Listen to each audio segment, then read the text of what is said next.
जन्मदिनमिदम् अयि प्रिय सखे शन्तनोतु ते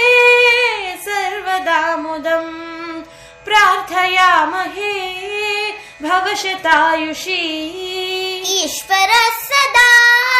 त्वां च रक्षतु प्रार्थयामहे भवशतायुषी ईश्वरः सदा त्वां च रक्षतु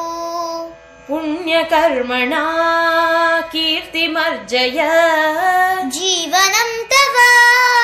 भवतु सार्थकम् पुण्यकर्मणा कीर्तिमर्जय जीवनं तव भवतु जन्मदिनमिदम् अयि प्रिय सखे शन्तनोतु ते सर्वदा मुदम् प्रार्थयामहे भवशतायुषी ईश्वरः सदा त्वां च रक्षतु प्रार्थयामहे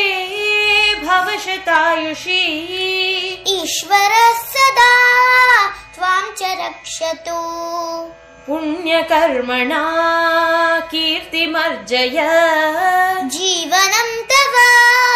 भवतु सार्थकम् पुण्यकर्मणा कीर्तिमर्जय